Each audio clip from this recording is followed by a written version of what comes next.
The Dave Hooker Show. A presentation of Off the Hook Sports. Objective insight, expertise, top guests. Available on YouTube, Apple, Spotify, and the Off the Hook Sports app. Download now for free. Also available on offthehooksports.com. I compute and obey. Now to Dave Hooker. Ready. All right, here we go. Tennessee back on their winning ways. And they were last week too, but this feels a little bit different than just beating a lesser opponent in a bit of a ho-hum fashion. This is an SEC air quotes rival that Tennessee beat over the weekend. So congratulations to the Vols. A special congratulations to a member of the team, not just his team, but our team, Cooper Mays, for making his return. So one of the things about the beginning of the week that's different from other jobs is you love the beginning of the week when you do this sort of thing, because you get to look back over the weekend. We'll have a full week 5 recap, 4 downs coming up with our SEC power rankings. Spencer Rattler, Tennessee's National Championship Center, will join us, and we'll talk about the Celebrate 98 thing that they had. They didn't call it that because they got a trademark. But anyway, we will get to that. Overcoming an injury like Bru McCoy, Spencer has done that with Jamal Lewis. How big was Cooper Mays' return? I thought it was monstrous. I thought that that was why the number was where it was. I tried to hint at that last week, but I didn't want to give anything away. And also the torchbearers and report card. Who were the best players and where does Tennessee rank? But we begin with a very bizarre comment by Spencer Rattler, who may climb close to being the Tannehill guy, who I can't remember his name all of a sudden. I'm struggling with his name. The long-haired mullet dude in the 90s that beat Tennessee at South Carolina. Do you remember his name, Caleb? Wasn't it Steve? I thought Tannehill. Yes, and I've heard he's a great guy since.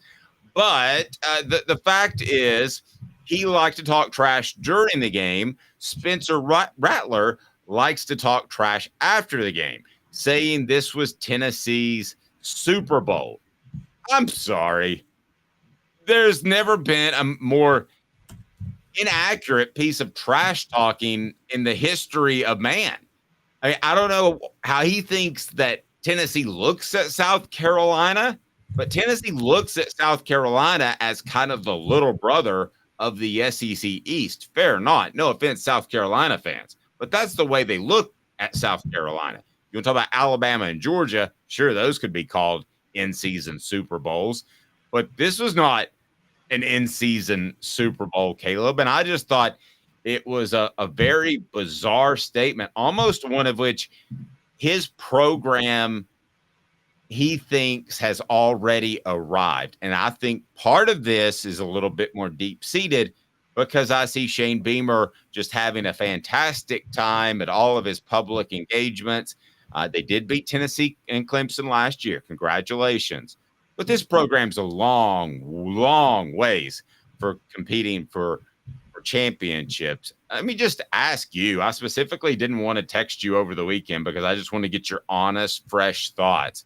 What did you think of those bizarre comments? And then we're going to hear from Fred White and also Cooper Mays and Jacob Warren what they thought about the comments. But let me get your take first. That's mine. They're just kind of stupid. And I don't know that he understands what the SEC is all about. Where is he from originally? Spencer Rattler. I'm going to look that up now. I'm not exactly sure. I'm going to guess, by the way, Texas. That's my guess. But okay. Well, this ain't Friday Night Lights, so he just doesn't get it. It was a bizarre comment that I think rubbed Tennessee fans a little bit the wrong way. Sounded like a sore loser. So while you look that up, I want to get to some people on the comment board, and it's Arizona. Sorry. Travis says it's easy to assume you've arrived at 2-3. and cute comments. It was just all out, just a goofy thing to say. And so I like this. Smoky Mountain Red has renamed Cooper as the general. I will text him that during the show and see if he likes it. I think that's pretty good. All right, we're going to get to Cooper, and I thought he would have that much of an impact. I thought he moved the line because it leaked out that he was going to play Sunday because all these gambling sites have guys in these programs, and that's why the line was 11 or 12 instead of 8 or 9. Cooper even said, do you think I could move the line that much? I said, I think you did. And I still believe that firmly. I think it would have been 8 or 9 and would have been way different. But Caleb, let's stick with our topic at hand and the comments. Just how did they strike you? I'm with you. They were shocking that he would say that. That was very much a sore loser statement to make. He was clearly very upset that the crowd got into it, that he didn't play well. He said in that same comment, he said, we're 2-3, but it doesn't feel like we're 2-3. I don't get that at all. I mean, you are what the record says you are.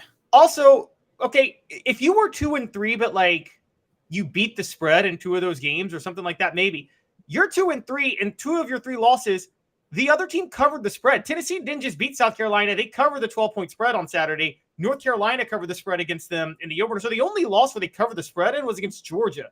So that's all they really have to hang their hat on, isn't it? Covering the spread against Georgia at this moment? Yeah. It just like go ahead. And so that's where I was kind of like, when you think, like, how does it not feel like you're 2-3? It's not like you lost 3 plays. It's not like you lost all 3 games on the last drive of the game. You lost all 3 games by double digits. You're a 2-3 football team. And also, he played poorly on Saturday. Dave, let's call it what it is. Yes, Spencer Rattler has no help. We've talked about that. John Adams will be on the show and has been very high on him, and I understand it. Spencer Rattler has absolutely no help. He also, in my opinion, has really horrible coaching. I don't know why he ever committed to South Carolina. He shouldn't have followed Shane Beamer. However, he still played poorly on Saturday, and a lot of the stuff you might have thought about him as an NFL quarterback, you might have to reset your thought process on that. Because what we saw on Saturday, yes, he was under pressure, but if you're not blitzing him, if you drop back in coverage and you can get a little bit of pressure, he's useless. That's what we kind of saw with Spencer Rattler.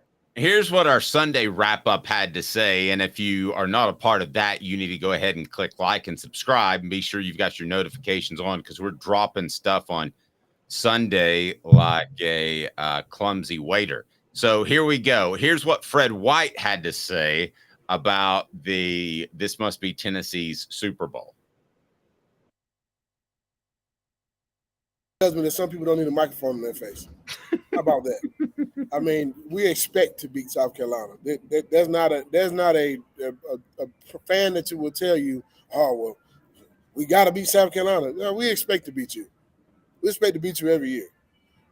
It just shows that your game was a fluke last year. That's it. I thought it did. And I think that this program as a whole from the top down, South Carolina, no pun intended, it's probably a little cockier than they should be. Hey man, I enjoyed my fried chicken, my baked chicken, my grilled chicken, my wings, my chicken marsala all weekend. Pretty good stuff. Here's what he did, and that's Fred White. His appearance brought to you weekly on That Sunday Show with Fred, brought to you by Harold Group Security Solutions, leadership experience. Wait till we get to Coop. It's classic. Leadership experience, specialization, addressing problems through unique mission-specific mitigation techniques. In other words, they make your kids safer. They're working with private schools now. But go to your public school or private school. Let's make the push. Let's make the legislation happen. HaroldGRP.com. Highly trained security individuals to protect your children at school. We've heard of the tragedies. Let's avoid them. HaroldGRP.com. All right. Here's what Cooper Mays had to say. Revenge or a reckoning, as they said on the television broadcast, was that in your mind heading into the game? No. Really? Not at all? No. I've only lost to South Carolina one time in my career. Like, I don't know. I think like Spencer Rattler said that that it was like our Super Bowl or something. I didn't see it like that. Okay. I was going to get to those comments. They were a little bit odd. What did you think of this being your Super Bowl? Yeah, I didn't think it was that. I don't really know what I don't know what I thought it was, but it definitely wasn't that. They're a good football team, but I don't think anybody thought that it was our Super Bowl. I mean, so there is Cooper Mays, brought to you by City Heating and Air Conditioning, cityheatandair.com. How about Jacob Warren, who's usually a little bit more reserved on his comments? By the way, Campbell Cunningham, Taylor Hahn, I don't have glasses. I don't have contacts because of them. LASIK and cataract surgery done locally, ccteyes.com. Here's Jacob's thoughts on Super Bowl time for the Vols against South Carolina. Spencer Rattler, I don't know if you've even heard about this yet, said this must be Tennessee's Super Bowl. Did you hear that comment? I did not, but I saw something on Twitter about somebody tweeting something about we won. I don't know. I saw something on Twitter about it, about someone saying Super Bowl. But he can say that if he wants. It doesn't matter to me. They rushed the field on us last year, so that was their Super Bowl, I guess. They won. He rushed the field on us last year. That was their Super Bowl. It's the most bizarre trash talking, honestly, I can remember in a 25-year career, Caleb. It not only makes no sense, but it's just, I mean, that was their Super Bowl last year. It's just, and it's September. I mean, Caleb, I could make no sense of it, why he would say that. Look, honestly, I wonder if he exposed himself not being used to playing in a crowd like Neyland Stadium. I wonder if that's where that comes from, because I think Neyland Stadium, maybe it was just really loud and he just wasn't used to that, but it's loud like that for most night games against SEC teams. Like outside of Vanderbilt and Kentucky back in the day, if a semi-competitive SEC team comes to town and faces Tennessee at 7:00 for a night game, Dave, it gets loud, doesn't it? It's really loud. And I don't think Spencer Rattler's used to that. And I think that's where that comes from. You know, he's played Big 12 football for a while. Those Oklahoma games, a lot of them were at noon or 3:30 in the Big 12. And then and when they are night games, they're not at loud stadiums. And I'm trying to remember who South Carolina played last year in the SEC on the road at night. That would have been a imposing game. You know, they played Tennessee at home at night, but Kentucky and Vanderbilt were their two night road games in the SEC last year. That's what it is. He's never seen a night environment like Neyland Stadium. And guess what? Neyland Stadium, as you know, Dave, is always like that at night in big games. Oh, yeah. And a lot of times, like, it's that during the day, you really have to have a down opponent for it not to be like that. I mean, and part of that are the fans, obviously. But part of that's what Danny White has built, and I credit him for making it just an incredible venue. That's one of the top 2 or 3, I believe, toughest places to play. I used to have it, I say top 5. I used to have it top 10 to 15. I think it's even higher now with all that they do. So I'm going to ask you a question, and it's part of what the H? What the? What was he thinking? Release the hounds. The Dave Hooker Show. Keep cool. A presentation of offthehooksports.com. So what the H today, you have to pick one word to describe Spencer odd comments about the Super Bowl. And here we go. It's brought to you by Zen Sports, the new sportsbook in Tennessee, revolutionizing the way you earn sports betting rewards. That means no more deposit bonuses that turn into deposit nightmares. On Zen Sports, what you see is what you get. And with their cash rewards program, you get a lot of cash. For a welcome bonus, earn an unlimited 5% cash back on your betting volume for your first 15 days when you sign up with the promo code HOOKED. That's HOOKED. Sign up now. Support our advertisers and sponsors. That's why we're here. Unlimited 5% cash back. Keep betting.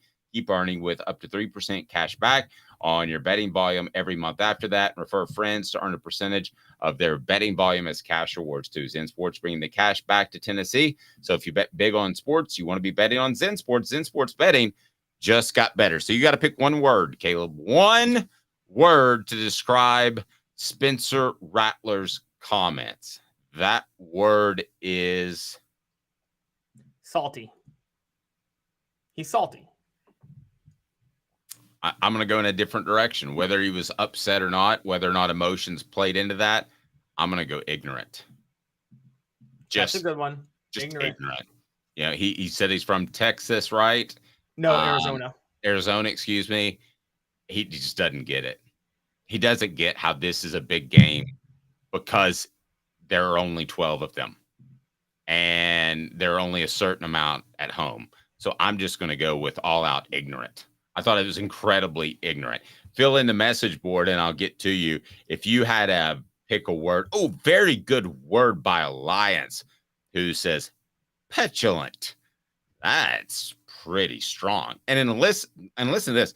If Neyland Stadium can be in Super Bowl against South Carolina, then I'll go ahead and tell you right now, the Vols are in a very good position. So now it's time to give out some awards, and that's brought to you by our friends at Campbell, Cunningham, Taylor, and Hahn. Look at me. No contacts, no glasses. I'll tell you more.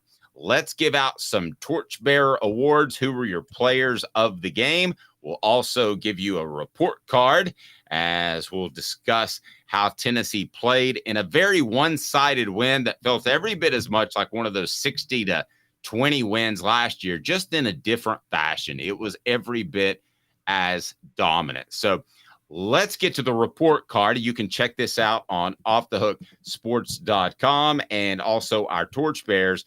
Highly encourage you to do that as Caleb dives into those, and that's a thankless job because you always get ripped for your report card, especially by players and coaches. It just happens. Let's start with quarterbacks. I'll tell you if I agree with and if I disagree by more than a grade. I'm not going to quibble over a minus or a plus. I'll say That's crazy. All right, quarterbacks C. I'm going to start. That's crazy. I liked what Joe Milton did. I thought his footwork was better. I think you go into it grading on a curve, Caleb, in that he's just not going to ever be very, very accurate. Well, I don't grade on a curve. I have a standard, and you either meet that standard or you don't. And I got that. Joe Milton, I think that, I think he's looking – he is what he is. You can win with what he is. But that you can't – that underthrow to Jacob Ward that should have been a touchdown, that was a bad one. The 50-yard pass to Squirrel White, he does not get any credit for whatsoever. That was all Squirrel White making that play. He had nothing to do with that play right there. And the first interception, didn't see a safety over the middle. You got to know, you've got to read the safety if he's dropping back into cover 3. Even if they're disguising with cover 2, you've got to read the safety if he's dropping back. So that read was absolutely horrendous. And it's the first time I've seen him do that. So I'm giving him a little bit of a pass. I would have a B, but I understand all that you said and completely jive with that. Running backs A-. Hey now. Yeah, it would have been A+ if Jabari Small did not have one fumble at one point that Bru McCoy recovered. That's the only reason this isn't an A+. In 3 seconds, can you find me a better group of running backs in the SEC? Not off the top of my head. No. Ole Miss has probably the best running back in the SEC, but I don't know that there's a better group in the SEC. Wide receivers get an A. Hey now. I agree. Wide receivers did everything right. I couldn't do A+ because none of them had a touchdown. There wasn't like a spectacular stat line, but they didn't do anything wrong. And Squirrel White, again, like I just mentioned, that catch is the catch. It's right now. It's the catch of the year. Not only was it a bad throw by Joe Milton, but he was interfered with the whole time on that play. And I think the only reason the ref didn't throw the flag was because he saw Squirrel White called it. In his credit, he didn't want to waste time with the pass interference penalty that he knew was going to be declined. I think he was looking for his flag, and then okay, if he did that, that's bad for him because he'll get graded on that. But it did feel like that. It's like he caught it. What the heck? Let's get out of here. You can feel it on the field when a team's getting outplayed. And South Carolina was getting outplayed both up front and at the skill positions. Tight ends A-.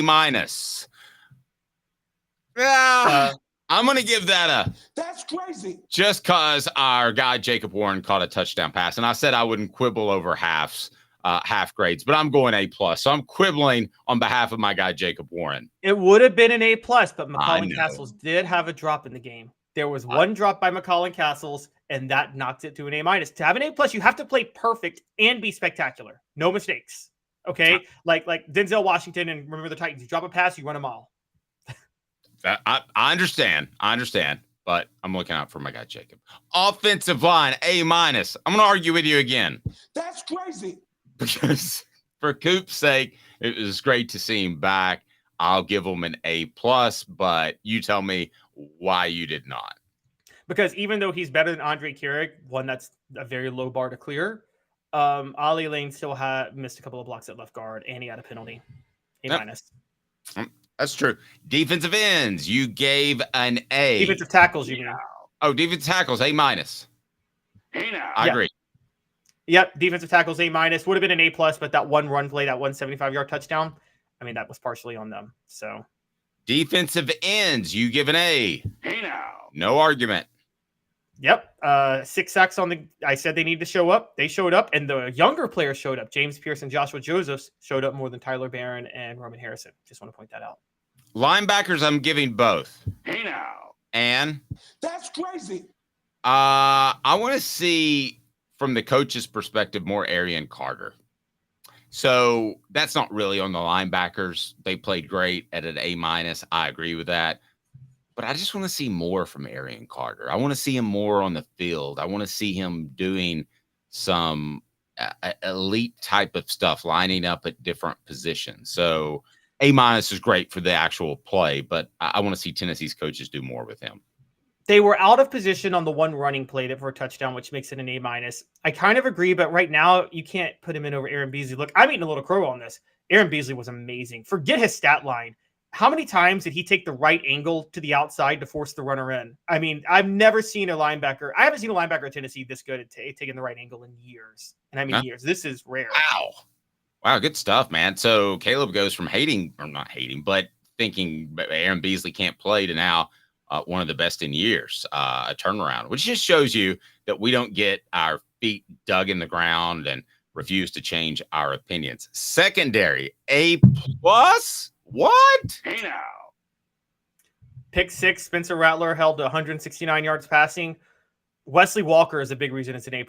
How many open field tackles, Dave, did Wesley Walker make? A lot. I don't have the number. But it seems like he snuffed out a bunch of runs that could have been disastrous if he doesn't wrap them up in the open field. So yeah, A+ for secondary. Can't believe that. After an F- last year against South Carolina, an A+ this year. Kicking game, A-. Let's run through these before we get to Spencer Riley. Kicking game, Jackson Ross, great punting. Yeah, Charles Campbell made both field goals, no issues. Now that's different than the return game, which gets a D- and for good reason. Hey now. Yeah, because of look, there was that fumble by D. Williams that he ran for a touchdown, and then there was the fail on the fake punt. So yeah.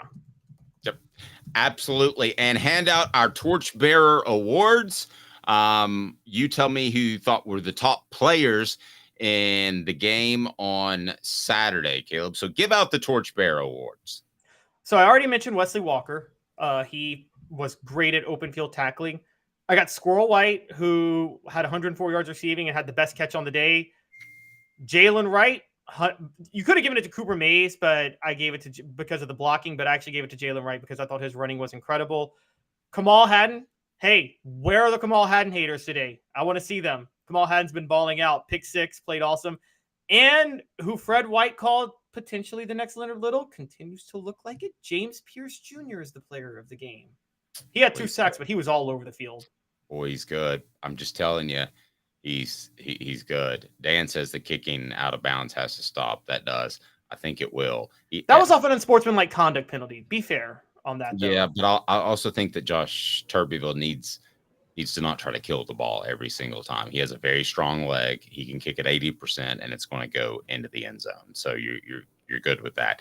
In 90 seconds, we're going to visit with Spencer Riley, former Vol, talk about how special this Champions Week was and what he thought of Tennessee's win over South Carolina. 90 seconds, Spencer Riley, a production of Off the Hook Sports with Caleb Calhoun. I'm Dave Hooker.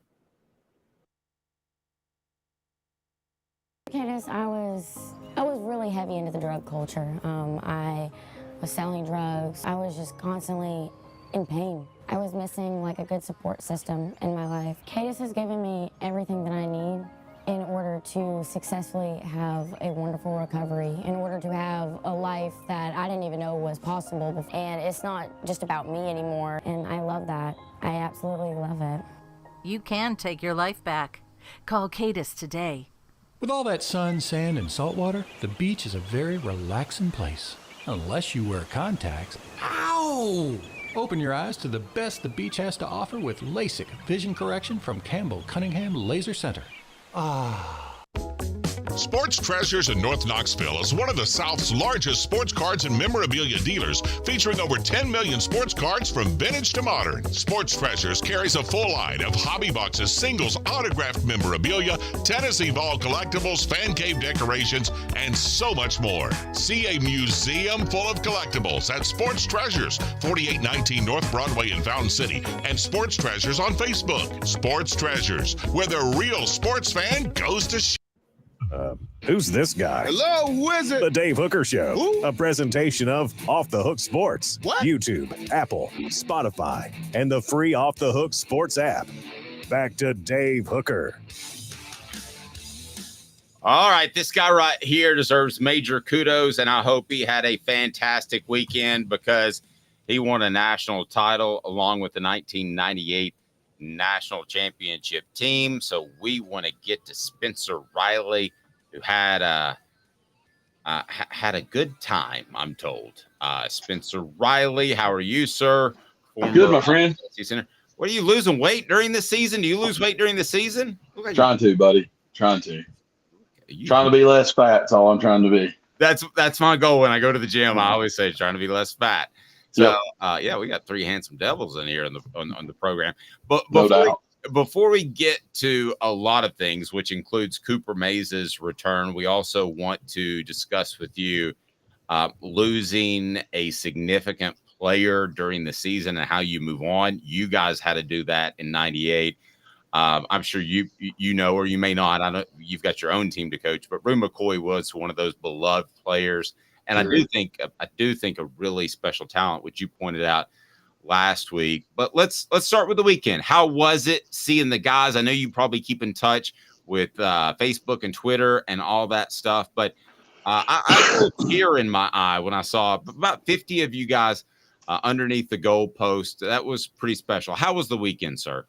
Man, it was great. Saturday was a long day for me. I had to be there I had to do some TV stuff at 11:45, so I was there from 11:45 till right after halftime, and then I headed home to get ready to go to work and try to win a region title this week. So, but it was great seeing everybody, man. It was so much fun catching up with guys that I hadn't seen in a while. Some guys I hadn't seen since I left college. Some guys that I see periodic, more than not. Every chance I go to a ball game, I see those guys, and it was just great to see all those guys and catch up and see Coach Fulmer and see some of the staff. I know Friday night they had a really good time, and a lot of everybody got together. I know Mike Berry was in town for that Friday night, and cool. And I didn't get to see him, which makes me tear up a little bit, being having to see my O-line guy. And I talk to Coach Sanders I talk to him at least once a week. So. Talking to those coaches and seeing Steve Caldwell on the sidelines and on the field and visiting with him. And it was just great to catch up with all those guys, man. Yeah, I got my one funny Mike Berry story. He comes up to me and when I was a reporter at the News Sentinel, and puts his hand on me. He said, "This is the way you do this," and the hand work. And I'm taken aback because, I've never had a coach or player actually put his hands on me to show me technique. And he stops in the middle of it. He goes, "You get a little uncomfortable by contact, don't you?" I said, "Well, Mike, when I don't know it's coming, maybe a little bit." That's Mike Berry for you, man. Makes everybody. He'll put you in an uncomfortable situation if you don't want to or not. Just because, hey, that's the way as an lineman, you got to be in those uncomfortable situations to be able to perform.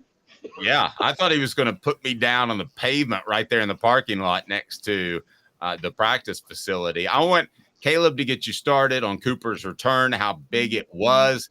But first, I do want to ask you, did you see the Spencer Rattler comments about how this must be Tennessee's Super Bowl? Did you see that? I read about it, but hey, have fun, Spencer. Enjoy the rest of your season, buddy. So. Cheers to that. Caleb, get us rolling on the Coop. We're gonna call the General from now on. That's his new nickname. So we're just gonna throw that out there. It may stick, it may not, but we'll see. What do you got, Caleb? Well, a couple of tidbits real quick. ETSU, I can tell you right now, is very much missing Randy Sanders as head coach. I don't know if you guys are following that right now. And one of the starts of the Florida game, Spencer, in 1998, one of my earliest memories is I didn't know about assistant coaches or anything, but they did a big feature on Mike Berry and how it was such a big deal for Fulmer to get Mike Berry to be y'all's line coach that year and how much it really changed the way the offensive line played from 97 to 98. Oh, for sure, man. He brought a different mentality to the game of football, and it's a guy that I enjoy being around. He taught me a lot about football, and he challenged you and pushed you to be the best that you could be every day, and it was great to be around him every day. He's a second father figure to me, just like all those coaches are that was on that staff. But Mike Berry is just a special guy. He's really good at what he does. He has connections with his players that you just don't get. Yeah, I could definitely see that. So diving in, I thought just the biggest 180 on Saturday, I thought it was so obvious Cooper Mays being back in the game. I think that's why Tennessee ran the ball so much better than they ran it in the first half against Florida. Did you notice the same thing? I know they say Tennessee ran the ball well all year, but I took that with a grain of salt because they played 3 bad teams outside of Florida. So did you notice a gigantic 180 in them, how well they ran the ball versus Florida? Well, when you're running the football, it doesn't matter who you're playing. You got to be able to execute. You got to be on the same page. I thought the flow of the game for the offensive line was so much better because I thought they were all on the same page for the most part. You're going to have your miscues here and there, and things like that's going to happen. But I thought Cooper played a pretty solid football game. I would say it was one of his best football games. He looked a little rusty. But again, getting us in the direction and we all needed to go and being all on the same page, that's the key. Yeah, and he admitted that he got a little bit gassed during the game and that he came out. Yeah, and that he actually came out and didn't play his best in the first quarter because that was his first time back in action. It just seemed – here's what I thought. Tennessee was already a good running football team if you want to look at the statistics. Yeah. Maybe that was situational, whatever. But I thought that Joe Milton, and tell me if I'm crazy, Spencer, you can do that at any time because I say stupid stuff every once in a while. No such thing as stupid stuff, man. I thought Joe Milton looked considerably more comfortable.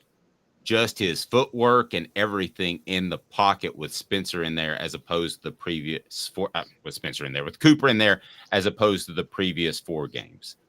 Did you? You can say that. When you got the guy who sets the point of the pocket, and creates the depth of the pocket, and the tackles will run them by and create the width of the pocket. So it's one of those things that you're like, it just makes it. You get the middle 3 guys who.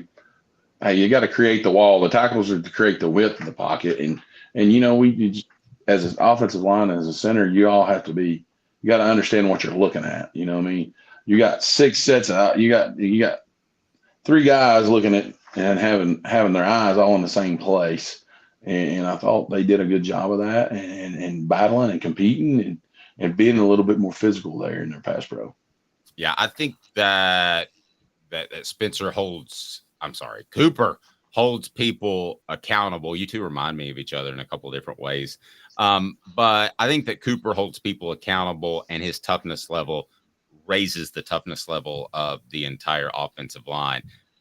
Spencer Riley's appearance is brought to you in part by Andy Mason Real Estate. AndyMasonRealEstate.com. Real estate experts over 4 decades of combined experience in East Tennessee. Best prices, best services in the biz. It's that simple. Why would you go anywhere else? Go to AndyMasonRealEstate.com for your real estate needs to learn more. Caleb? So, Spencer, sticking with the offensive line, look, I think one of the it was very clear there was an upgraded center with Cooper Mays. Again, no disrespect to Ollie Lane or anybody else, but this is just, it's Cooper's line, it's Cooper's team, and he really runs the offense well. Did you still notice some issues? Because I felt like I did with interior blocking on the left side. I felt Ollie Lane struggled a little bit at left guard. I know you're probably not the type of guy that likes to call people out, so I'll just say in a vague position unit. Did you see some issues on the interior at certain times? I mean, it's you just got. And how many reps does he have invested in left guard right now? You know what I mean? That's the question you got to ask yourself. You know what I mean? I played a guy Friday night and doesn't have a ton of experience in at left guard, and we kind of struggled a little bit. You know what I mean? But at times we were pretty good. But the kid knew where to go, knew what he was supposed to do, and we were able to make those adjustments and move accordingly, right? So, and it's kind of the same way at Tennessee. You know what I mean? A kid's been playing center all year now. He never has a back side. You know, he always has a front side. He's always working the direction of the call. And you know, I mean, when you're as a guard, you always have a front side. You're part of the front side of the play, or you're the back side of the play. You know what I mean? So different footwork for different things that happen along those lines. And you know what I mean? Until you build your reps up involved in that, and just being consistent with it on a day in and day out basis, it kind of gets a little dicey at times. I think so. And Spencer, by the way, congratulations on the win on Friday. Thanks, man. You guys just keep rolling along. Big one this week too.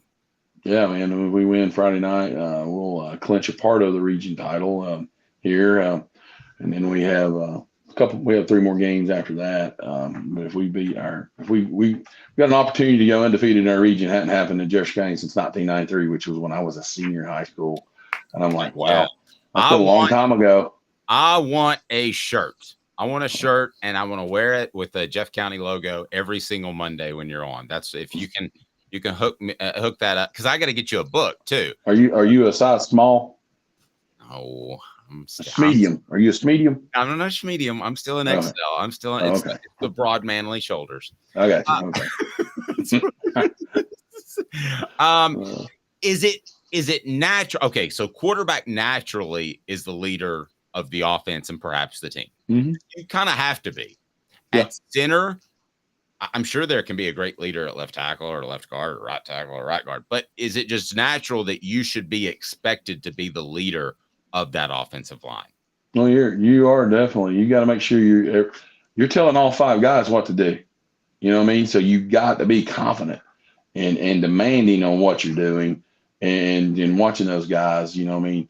I think we've lacked a little confidence there at that position. You know, but if a guy's going to be now, I guess is he a 5th-year starter now, or 4th-year starter? Cooper is. You know what I mean? So I mean, it's one of those aspects of the more you do it, the more confidence you have about yourself. You know what I mean? And everybody talking, they use the terms, you know, hey, he's got swag. You know, he does have a little bit of swag, right? So because he's confident about what he does. Let's be honest with you. That's what Bru McCoy is confident about his ability. I'll tell you that right now. There's no question. He's the leader of the wide receiver corps. Just call it how it is. It's going to be a big. Somebody's going to have to step up and fill those roles, fill that role there in that group. You know what I mean? So, and that kind of tells you, you're going to have a guy here or there that's going to have to step up here in a year. And Cooper has done that right here. You know what I mean? Did that with the offensive line. And so just looking forward to seeing them move forward and continue to grow as a team. You know what I mean? I don't think they've reached their potential where they can play at the tempo and on offense. Don't think they've reached their potential defensively. Now, like glimpses of defensively, man, it was one of the best defenses in the country. There's times that you're like, I don't want to face those dudes. But there's times, man, they don't look very good. Let's call it how it is. Same play on offense. And it's all about the consistency of your play from snap to snap. Oh, agreed. Okay, so this I want to go back to Cooper for just a second. And if you're a coach, which you are, and you're a coach at Tennessee, I know you don't want to go down there and lose to Florida. And if Cooper Mays is 100% healthy, maybe you don't. But you look at this offensive line now and you think to yourself, you've built depth because of Cooper's injury. How For much? sure. How much can that help them down the line?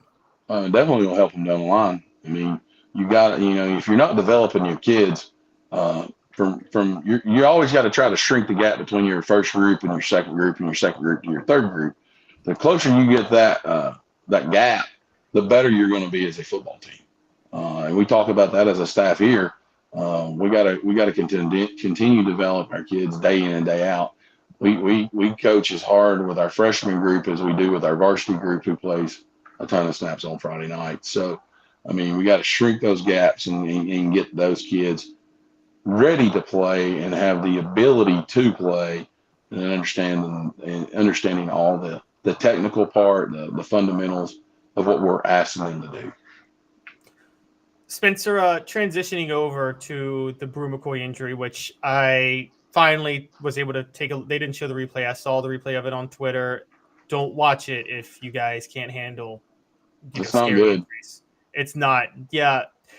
You guys obviously dealt with one in 98 when Jamal Lewis went down with a season-ending injury. Sure. I know there's obviously the talk of next man up. You got to be ready, things like that. But from a mental standpoint, how do you prepare in the sense of, I know you're trying to focus and move forward, but don't you also have to put like the fact that you got to feel really bad for the guy when they go down for the season, right? Like, how do you move past that feeling so awful for a guy? Yeah, man, it sucks. We'll just call it how it is. I don't know if I can say it on the podcast, but it's not good. We don't have an FCC around here. Just checking. It sucks. It sucks for him. It sucks because he's one of your teammates. He's one of your brothers, and you don't ever want to see anybody get hurt in a game of football. But because it is such a violent sport, it does happen, and that's just part of the game. And we all know those risks. We all know those things that we go out every day and we put our body on the line. And I've had more surgeries than I can count because of the game of football. Wouldn't trade a bit of it for the world, though, because of the family and the brotherhood that you all got to see on Saturday night of us 50 guys. Were able to come back together. Man, I mean, it was just like we never missed a beat. You know what I mean? When we seen each other, and it was just like, we've aged a bunch of white hair in that group now, I'll tell you that much. But, and is when Jamal, I hated it for Jamal. Jamal, if he's healthy that year, come on now. It's probably not an issue, but then what happens there is we find out that we have the Travis and Travis show. Come on, man. You got 3 freaking NFL running backs that were drafted. All of them were drafted in day 1. I would do believe. Am I right on that? I think so. I think so. Come on.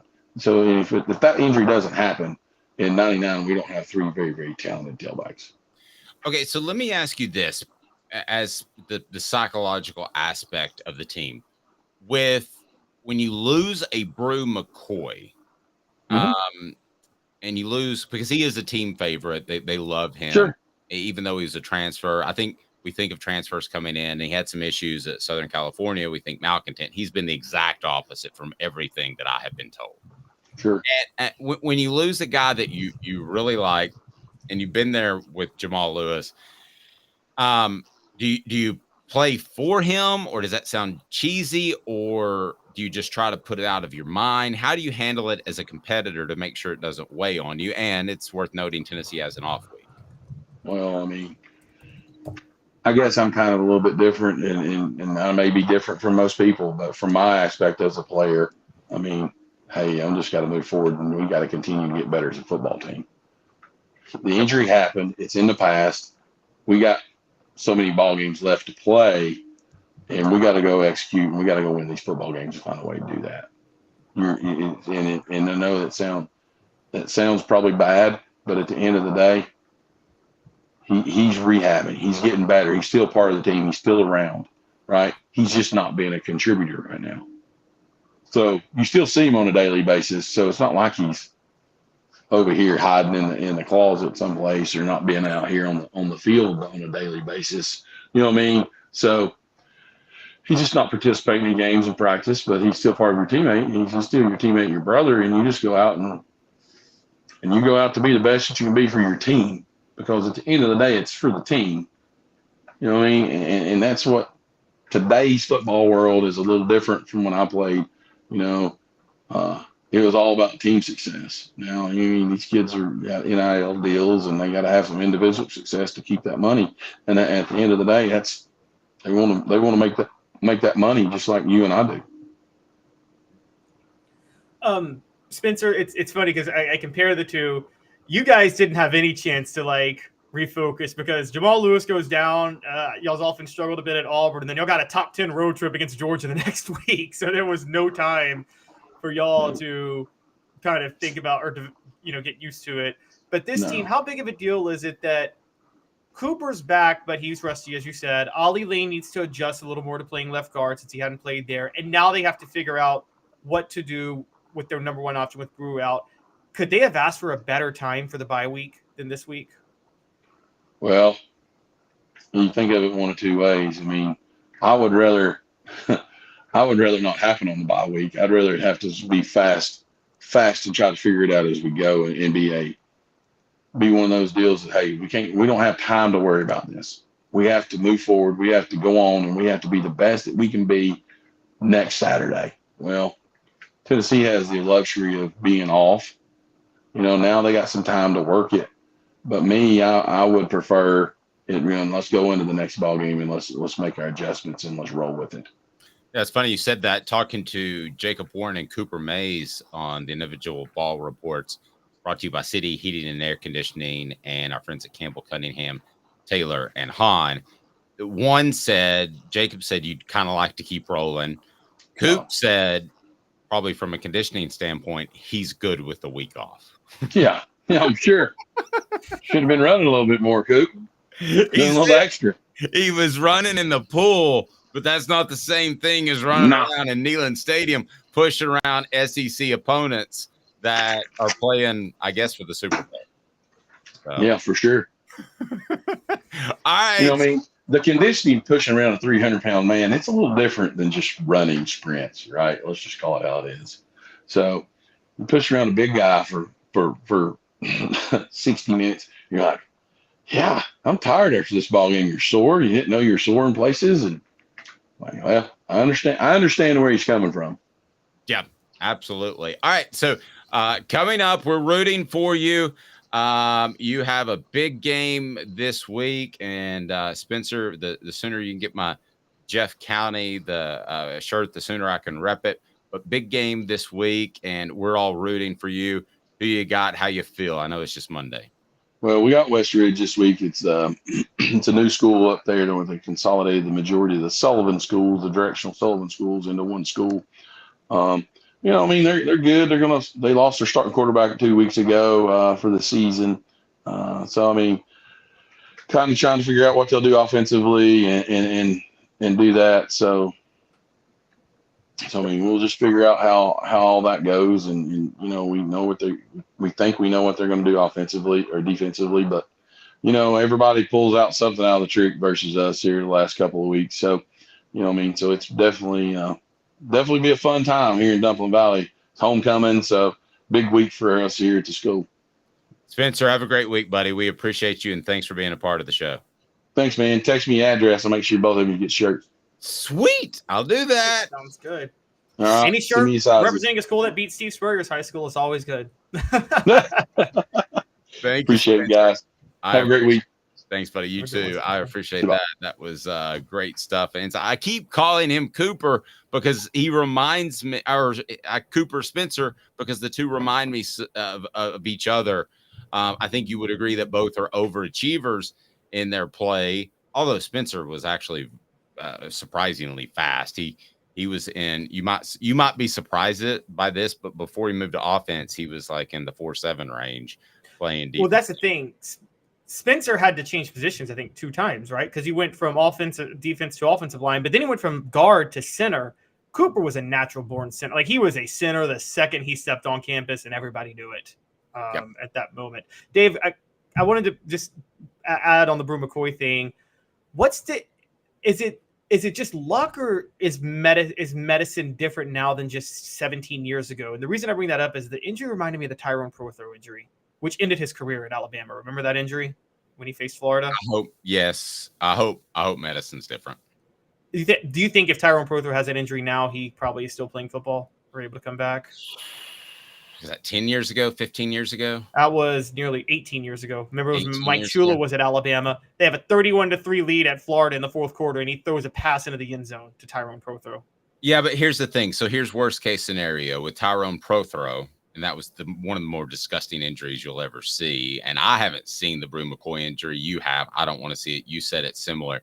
Here's the thing about going to the University of Tennessee as opposed to going to another school, that ultimately they will find a way to make sure Bru McCoy is successful in life. So I think he'll come back and play. But if he's never the same, if he lacks that explosion and that power, or if he can't play again, the University of Tennessee, like Alabama did with Tyrone Prothro, you might not know this, but they found him a university job and took care of him. So when you go to one of the big schools, and I'm not picking on TCU, but just for instance, TCU can talk you into coming there for $100,000 in NIL money. You're not going to get that support throughout the rest of your life. So let me ask today's tough question right now, and it's brought to you by our friends at the Hemp House, where you can get the Big Orange Crunch. It's upside down, the Big Orange Crunch. And if you use the promo code HOOKED, that's HOOKED, you can get 10% off any of their products. And the Hemp House is the premier hemp dispensary online with a wide variety, great selection, and strict standards to ensure you only receive the best in CBD or Delta products. Today's tough question is kind of a tough one. I want to hear your thoughts on the message board, because this one's tough. Today's tough question. Take a side. Take a stand. The Dave Hooker Show, a presentation of offthehooksports.com. What will have the bigger impact on the season? Cooper Mays' healthy return or Bru McCoy's injury and out for the remainder of the year? Caleb? I have so much high regard for Bru McCoy, but it's Cooper Mays' healthy return. I do too. I knew I was putting you in a bad position. I was putting me in a bad position. I'd love to hear another take on the message board. So let me argue Bru McCoy, even though I agree with you. Bru McCoy, when they say a 1A receiver, they're not talking about the first guy you throw to. So I'm going to kind of take you behind the curtain a little bit, or into the locker room, whatever you want to call it, the dry erase board, with the way coaches determine a 1A receiver. By the way, everybody says that Mays coming back is a big difference. But let me tell you this, I'm not being Debbie Downer here, but when you have a guy that dictates coverage, and Bru McCoy was doing that, he was underused, as Travis says, because I don't think Joe Milton was comfortable. He was dictating coverage in that a safety would roll around and always be on top. That's the same thing that he did last year, and Cedric Tillman was supposed to do, and that's why Jalen Hyatt was open so often. So, Caleb, it's a bigger deal than I think some people are throwing out there at this point. It's easy to say, hey, just throw Ramel Keaton in there, and Tennessee will be fine.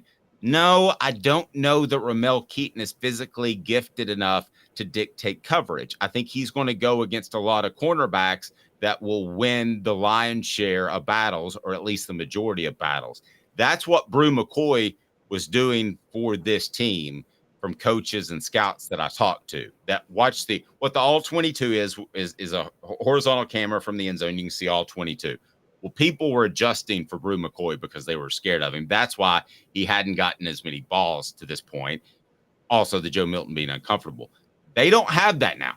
So it will affect the other two receiver positions. It's a big deal. Now, Travis says hopefully Thornton can fill that gap. Let's talk for a second about who could fill that gap. Caleb, I don't know that it's Dante Thornton. He was out with an injury, and he's had a bunch of drops, and I don't know that he's a natural 1A receiver on the outside. Maybe he can prove to be that, but I don't see him as that player. I thought Bru McCoy, when Cedric Tillman got hurt last year, was that player. We always thought Dante Thornton was going to be a slot receiver, didn't we, Caleb? We did. We just thought he was a bigger slot receiver. Yeah. I don't know that he's that guy. I think it's probably Keaton, Will coverage be dictated by Keaton? I don't think so. I think this is a more significant loss than even people are giving it.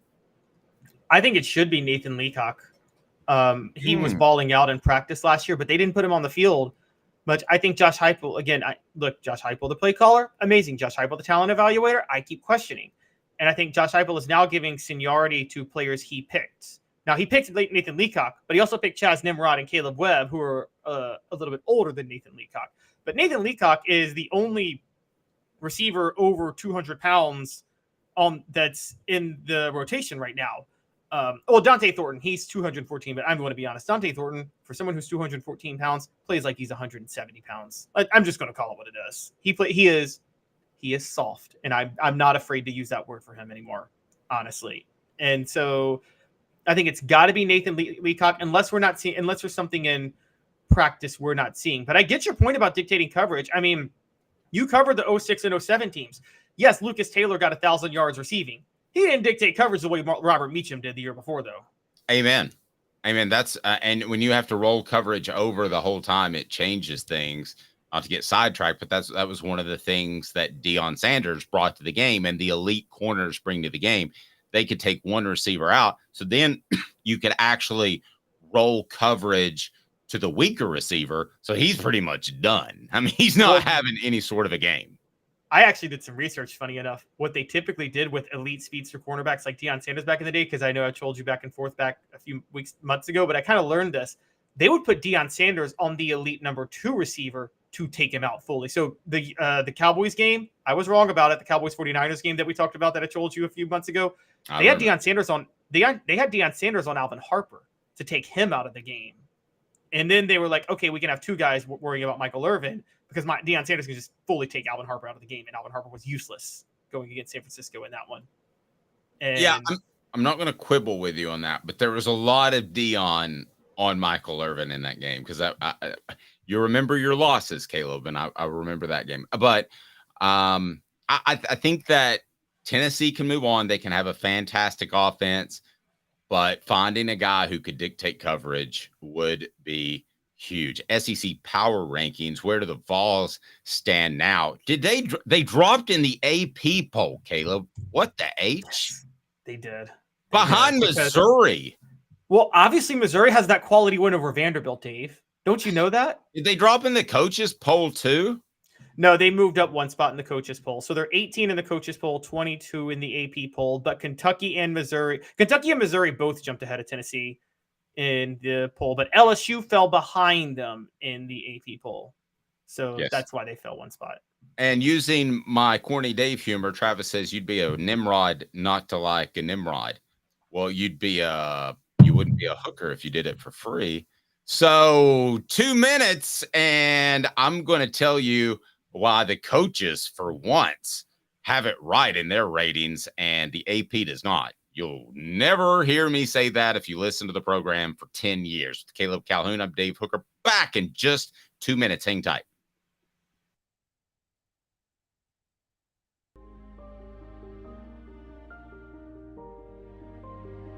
Our family has been creating one-of-a-kind pieces of jewelry in West Knoxville since 1986. Each piece is a combination of unique processes that bring your idea to life. Every day in our shop, a truly special item with a story all its own is being manufactured in our facility, bringing the history and family sentiment into a whole new generation of life. We are grateful that you chose us to be Knoxville's best jeweler, a title that we value and respect. Because to me, being a jeweler and owning a jewelry store are not the same thing. I'm Rick Terry. I'm a jeweler, and we want to be your jeweler. Kingston Pike and Campbell Station Road in the heart of Farragut, and downtown on Gay Street right next to the Tennessee Theater. Hi, Mike Davis here with City Heating and Air, reminding you to always dare to compare. Our team provides quality local heating and air service, installation, and maintenance across East Tennessee. We use only the best equipment like American Standard heating and air conditioning for your residential, new construction, or commercial needs. Honesty, dependability, and customer satisfaction have been the cornerstones of our business since 1961. City Heat and Air. Dare to compare. These mountains hold and defend a spirit far better than moonshine. A drink that holds flavor, that becomes necessity. A hard cider made and relished by folk who are as hearty as they are legend. A refreshment that can only be found in one place. With a taste that makes you say, give me 3 bottles of the good stuff. Tennessee Cider Company, where necessity can be found. Who's this guy? Hello, who is it? The Dave Hooker Show, Who? a presentation of Off the Hook Sports, What? YouTube, Apple, Spotify, and the free Off the Hook Sports app. Back to Dave Hooker. I want to get to the power rankings here in just a moment, and that'll be brought to you by Rick Terry Jewelry Design. But first, we got some people calling out some other media members on our message board. And I'm not going to share the info just because I don't see their votes in front of me. I know you can look them up, but listen, here's the way you should do AP voting, guys. You should wake up on a Sunday morning and dread it. Okay, if you get asked to be an AP voter, everybody has told me this, and I've not been asked, but I don't want to be asked. If you take it seriously, you should take 2 or 3 hours out of your Sunday morning to put the list together. It should be volatile. In other words, if I'm just throwing this out there, if Vanderbilt beat Georgia by 40 points, then Vanderbilt should move up like 10 spots and Georgia should drop like 20 spots. It should be very volatile. And then as you go along in the season, it's the collection of work. But that's not the way some people do it. And they think of it as a pecking order. I am trying to figure out how Missouri goes above Tennessee in the AP poll. And Caleb, can you take a look at Missouri's schedule? And while I don't know how good Tennessee is, because 3 of their 5 opponents have been and 1 in Florida is probably after they got beat by Kentucky. But give me Missouri's schedule right now before we get to the power rankings. So South Dakota, they beat Middle Tennessee by 4. They beat Kansas State off a 61-yard field goal, Memphis, and at Vanderbilt. Now, before you say anything, I'll say this. If you were going to leapfrog Missouri over Tennessee after beating Kansas State, fair. Okay, that's fine. You want to say that was the week Tennessee lost to Florida. You can say Tennessee lost to Florida. Missouri beat a top 25 team. They should leapfrog. Fine. But how do you make that decision after them beating Vanderbilt and Tennessee beating South Carolina? That's totally inconsistent. I don't know who went out of 10 times. South Carolina, Vanderbilt meet on a neutral field. How many times does South Carolina win that game? Every time this year. Every single time. Last year, maybe a little different story, but they're winning every time this year. Yeah, I was going to say 8 or 9. That's pretty much every time. So, all right, let's get to the power rankings.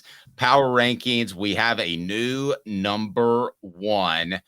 Why do you have Alabama over Georgia? It's on offthehooksports.com. Is Nick Saban finding his flow with Jalen Milroe? Didn't mean for that to rhyme. Go ahead. So I think that look, before I say Alabama's number 1, and I'm going to say this in the next segment too, people are really overreacting to Georgia struggling at Auburn. I don't think that that's the biggest deal. But now, which Alabama, I disagree with, but go ahead. Okay, we'll get to that. Alabama dominated Mississippi State. I mean, they dominated. And I think they're finally deciding we're not going to make Jalen Milroe a pocket passer. It's just not going to happen. He's not like a Jalen Hurts who they could trust to drop back and throw and then take off and run. They're like, okay, we're going to make Jalen Milroe like almost a Vince Young, Michael Vick type. You know what I mean? That is just a run-first quarterback if it's period in the story, and will try to make some big plays happen through the air when he can. And they've adjusted the offense, and it's very clear they're doing that.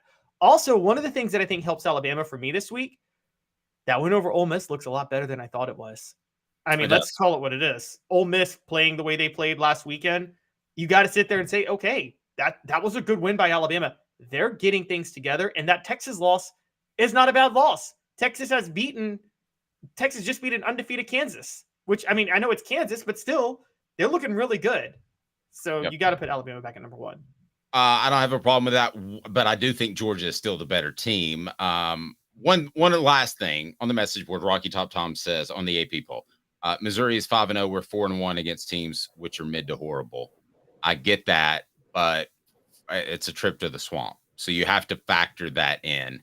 And frankly, to some extent, only about 10% I factor in what happened last year in the Tennessee-Missouri game. I think they're significantly better. Well, but I don't want to again, talk it's about also- people. Your poll's better. I don't want to talk about the We'll get to the It's also just I'm seems disappointed. I'm disappointed that 75% of the voters I don't think take it very seriously and they just fill it out. I take like 2 hours on my Heisman vote. I really take it seriously.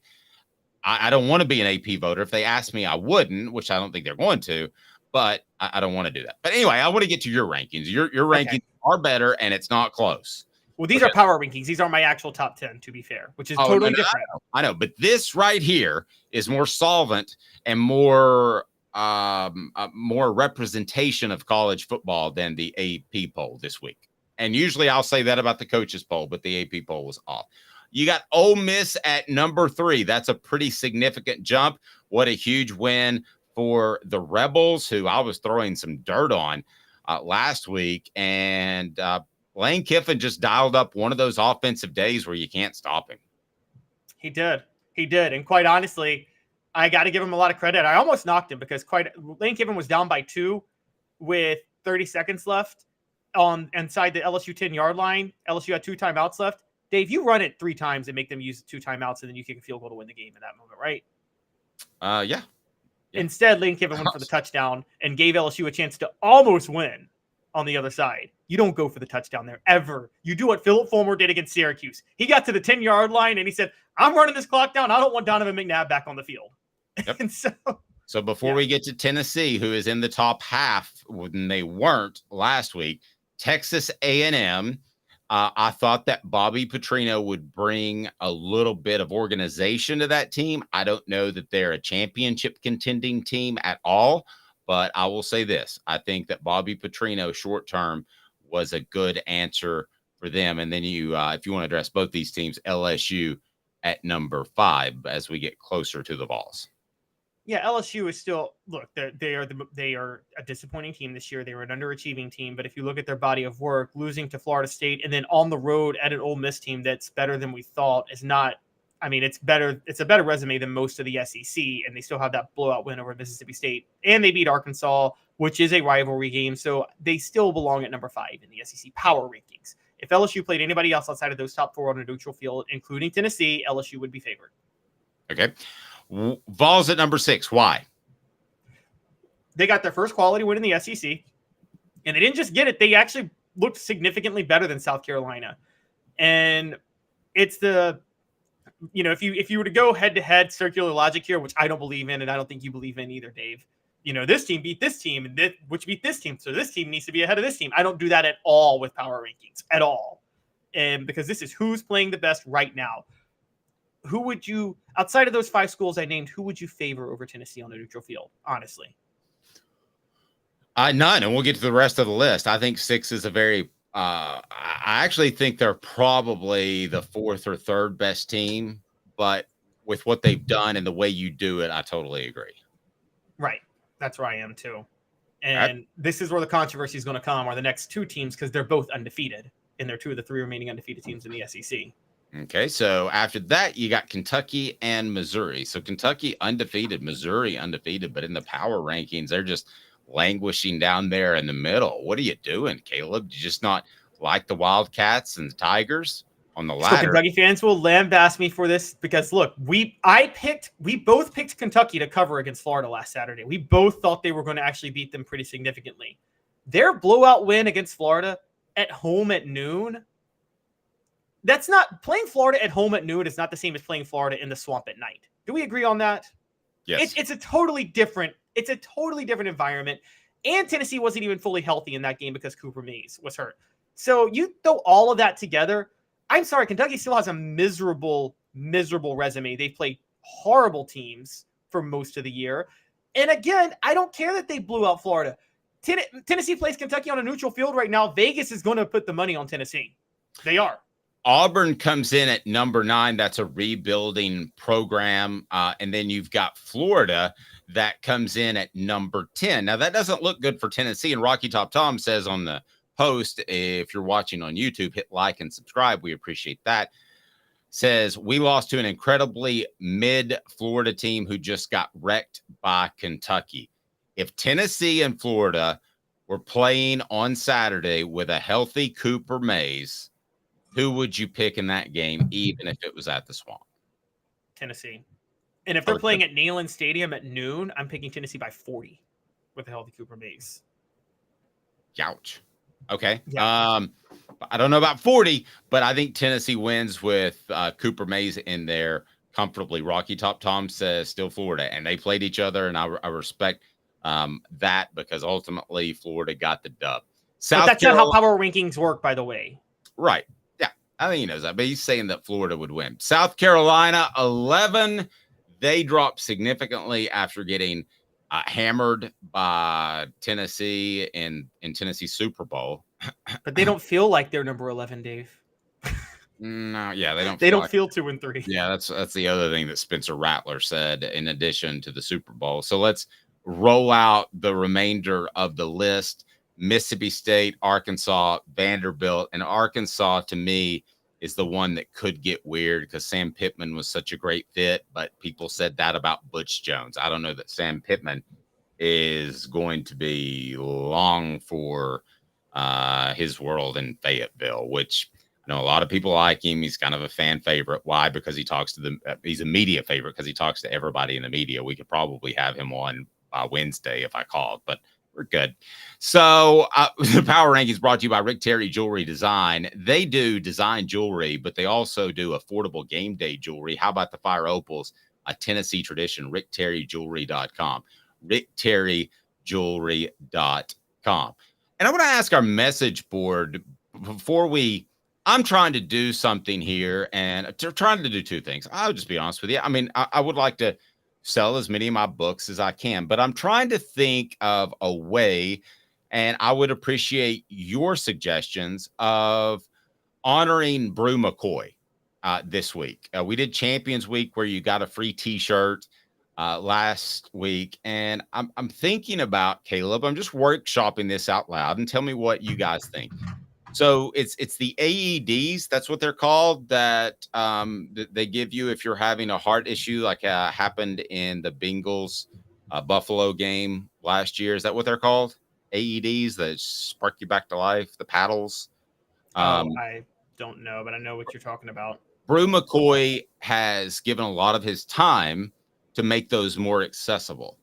So I'll ask the message board, what do you think about a portion of the proceeds from the book going to Bru McCoy's, it's not a foundation, but the group that he supports? I'm curious what you all think about that. If that sounds like just corny marketing, taking advantage of a situation, tell me. But I think, Caleb, you know me well enough where I do want to give back, and I do want to make this world a better place. So the units are about $2,500.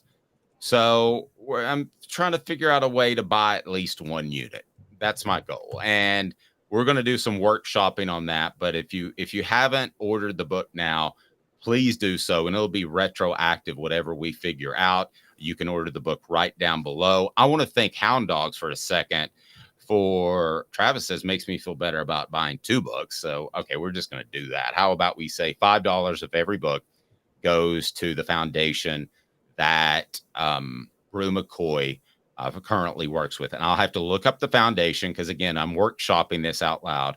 But I will, $5 per book will go to his foundation. And who knows, maybe we can, the charity that he supports, maybe we can buy one of those machines and maybe it'll save somebody's life. That to me is better than selling 1 million books. That would be absolutely incredible. Well, I don't know, maybe 1 million. I could start my own foundation, but we're going to go ahead and implement that, and we'll have a social media post on it. But if anybody wants to go ahead and buy one now, it's basically going to be retroactive now. So $5 for every book sold for the remainder of this week, and we'll just run it all the way through until Texas A&M. $5 for every book sold goes to support Bru McCoy and the charity that he worked with about getting one of the AEDs, I believe they're called. Google that for me. Make sure I'm not talking out of my, you know what.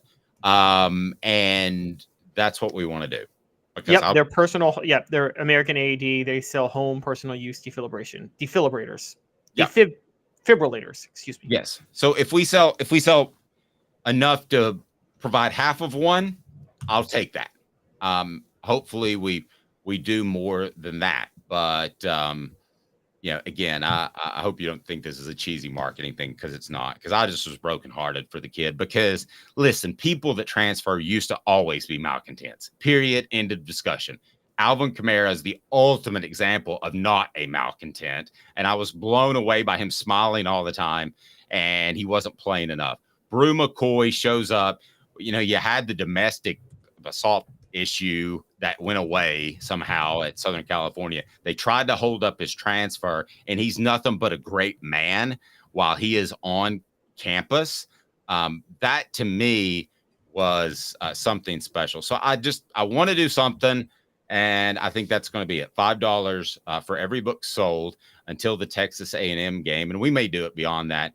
We'll go to Bru McCoy's foundation. I'll find that out. We'll have it on a social media post later today. But if you decide to order, go right ahead. So up next, we have some recaps, and it does affect the Vols in a number of ways. So let's go ahead and get to that right now. It'll be 4 downs, and 4 downs, we get to play for the first time with the guy back, Cooper Mays. 4 downs now, brought to you by Sports Treasures.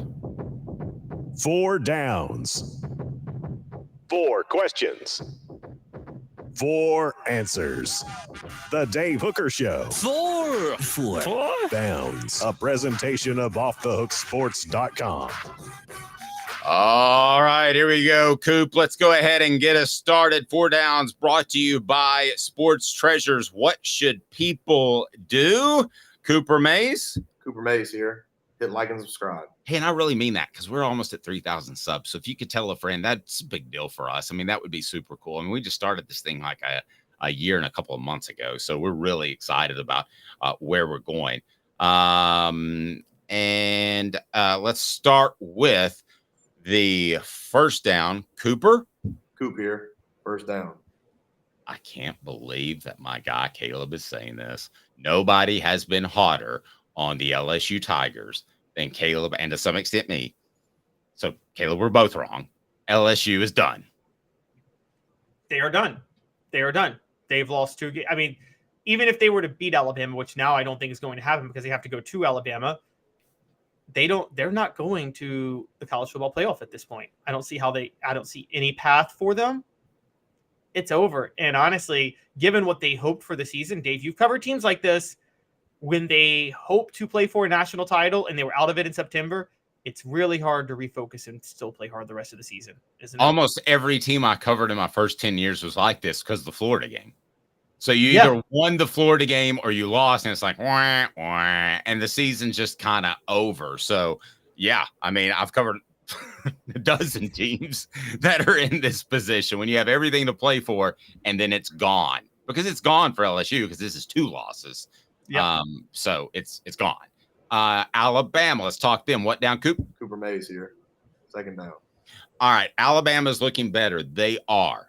But are you sold on more of the ball control type of offense, a tough defense, or is this just a case in which Jalen Milroe played well and they beat they were able to get to this point in the season in which they've looked good but not great? Are they past the quarterback issues? Is this a true national championship contender? Alabama is looking better, number 2 on our takeaways from the weekend.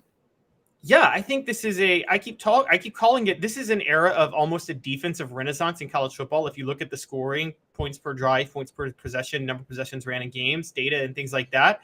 And it kind of fits Alabama. They ran Jalen Milroe 11 times over the weekend, and I thought that was perfect. Now, they did run him more times against Texas, but that doesn't really count because Texas had 5 sacks and they pressured him a lot and he was forced to run. I think there were more designed runs for Jalen Milroe, and they're going to work to keep it on the ground. I mean, Dave, we're looking at Jalen Milroe is a Eric Crouch, Nebraska type quarterback. They're not going to run the option. They're going to run a pro style offense, but it's going to be very much about they threw it 12 times on Saturday. Yep. And this one, completed 10 of those passes. And I feel like this is going to be a fumbled snap because Cooper's going to snap it to me. And I can't believe I'm about to ask this question. Sports Treasures carrying over 5 million sports treasures and so much more. Follow on Facebook for the best sports memorabilia daily updates. Go to Facebook, sportstreasuresTN.com. So number 3, which is down. Tennessee center Cooper Mays here. Third down. On Caleb's takeaways, Pac-12 race remains wide open. Is this Pac-12, which is about to be the Pac-2, is it the best conference in the nation?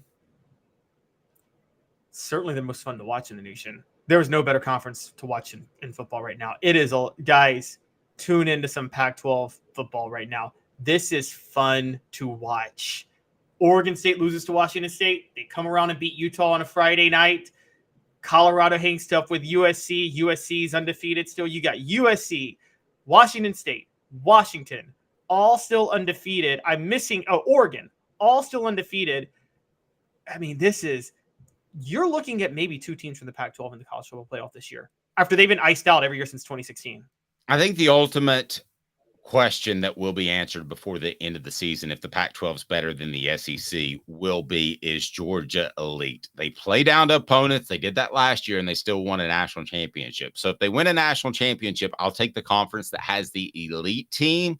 But as of right now, I think you could make the argument that the Pac-12 is the best conference in the nation, which is bizarre. I don't know that there is an elite team in the nation. If there is one, and it's Georgia, and they're playing down to their competition. Tennessee fans should love this next one. It's 4th down. All SEC center Cooper Mays here. 4th down. Colorado has some fight. Guys, you may not like Deion Sanders, but I am telling you, Deion Sanders is doing it in a different way, but he's doing the same thing at Colorado that Josh Heupel is doing at Tennessee. It's very transfer portal-ish. It's brash in a different way. Josh Heupel's offense is brash. Deion is brash, but they hung tough with Southern California. And I'm telling you, they're only going to get better. And I feel the same way about Tennessee. Tennessee may have missed on some transfers this year, but I don't think that's going to be the rule. I think that's the exception to the rule, Caleb. So you may not like Deion Sanders, but that's exactly what Tennessee's doing in a different method. Yeah, and I'm going to say this. I watched the game on Saturday. If I'm an NFL scout, I'm higher on Shedeur Sanders than I am Caleb Williams. No questions asked. I told you that week 1. I watched him for literally 3 minutes, and I said that guy he can replace Dak Prescott, which is my ultimate compliment. He needs to be a Dallas Cowboy. I think he has incredibly light feet. I think he's incredibly good. I think he has incredible pocket presence. You watch him for a second, okay? At some point, go back. That's what Nico can be. Totally different player, light feet, unlike Joe Milton. I'm not knocking Joe or saying there should be a change, but that's what you're hoping Nico is next year, and he might very well be that. So your last is the stage is set for the Red River Shootout, and Texas, which is coming into the, I'm sorry, it's not your last one. Texas, which is coming into the SEC, has played fantastic. That's suddenly a very scary team, and Oklahoma don't look as good and still don't belong in the top 10, but it should be a good matchup. Still undefeated. Yeah, we will learn a lot about Oklahoma this week. This is, again, Florida State, Miami, both undefeated. Oklahoma, Texas, undefeated. Dave, this is very early 2000s vibes. You know, Bob Stoops, Mac Brown, and then Larry Coker and Bobby Bowden. I mean, this is just, it's exciting time for college football. I know, and they're going to be in the SEC next year, but I know most of the South is like SEC football or nothing. I'm like, guys, but it's good for the sport when these other programs are good. It's not good for the sport when Georgia, Alabama, and LSU are the only games that matter every year. It's not. And so Agreed. It's exciting. Agreed. Guys that could use a drink because they're on the hot seat, brought to you by Tennessee Cider Company, the original hard cider of the Smoky Mountains. Use the promo code HAT. That's HAT to receive some free swag with your cider order, available most anywhere in the United States of America. So Jimbo Fisher's seat cools off. Sam Pittman's gets warm. Billy Napier's long term, I thought, has been warm. I don't know that it's a change after this year, but if I pressed you that either Sam Pittman or Billy Napier will be fired after this year, who would you pick? Sam Pittman, because he's been there longer, and so you know exactly what you're getting. But Billy Napier, guys, had 13 men on the field for a game on Saturday and still allowed a touchdown. Okay, it's. I'm sorry, there are too many mistakes that are being made. So it's just a disaster. But yeah, watch out for Texas A&M. That backup quarterback's going to give Tennessee trouble in 2 weeks. Yep, and give Napier a case of hard cider.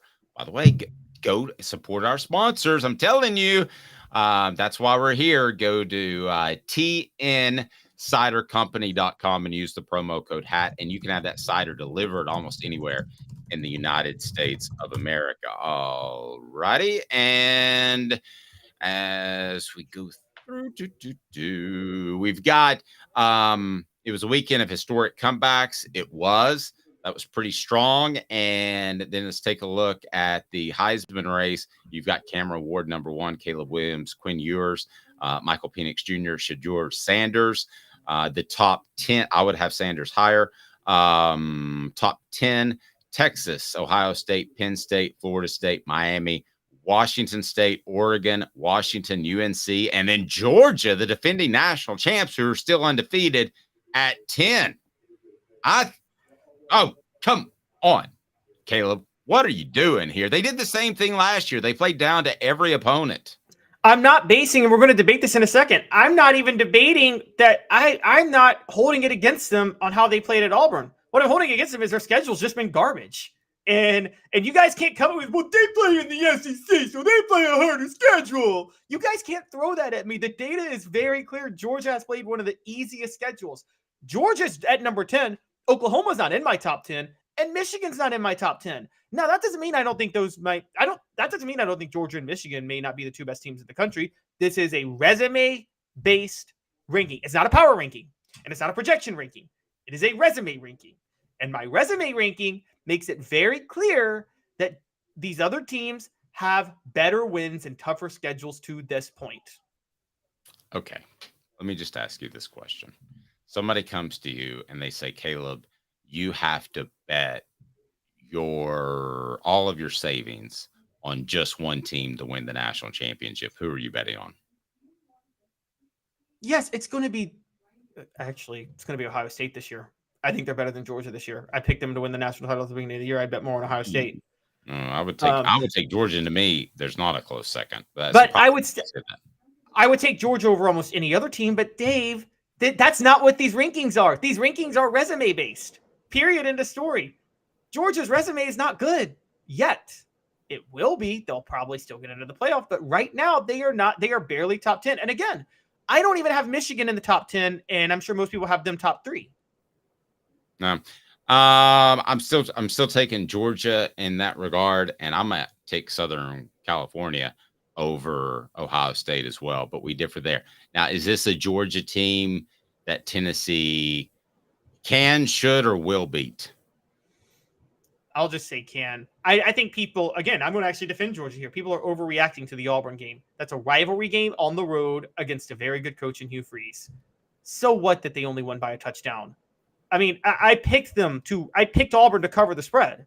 I knew that was going to happen. I could have told you that 1,000 miles away. People need to take SEC, with SEC games, you have to take certain things into account. Rivalry, on the road, coaching, and yes, getting up for games. All of those favored Auburn this past weekend over Georgia. So, of course, they were going to play it a little closer. The same way I picked Arkansas to cover against LSU 2 weeks ago, and they covered even though LSU won. You got to know when to take these things into account. And so I think people are freaking out about Georgia struggling. I know we're looking forward, but this is an off week. What do you think the spread Tennessee-Georgia will be? I think What was it last year? Let's look that up. That's a good question. Rocky Top Tom, though, saying it right. Georgia. Bulldogs -9 last year, and they covered. Yeah. Georgia talk is pure speculation right now, which counts for nothing 6 weeks ahead. I agree with that. But if the game were Saturday, What would it be? What would the line? I think it'd be right around 9 again, honestly. I think Vegas doesn't get, this, Dave, as well as I do. The thing you got to give Vegas credit for, they don't overreact to a one weekend slate of games. They don't.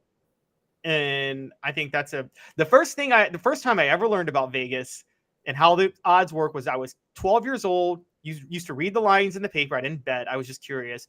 And I remember Tennessee was 2-3. It was the rebuilding year 2000 with Casey Clausen's freshman year. They were going to play South Carolina, who was having a renaissance year under Lou Holtz, and in the top 25, and I saw Tennessee favored on the road. I'm like, how does that work out? Vegas doesn't fall for the things that everybody else falls for. They just don't. No. So what do you think the spread would be this week if Tennessee was hosting Georgia on Saturday?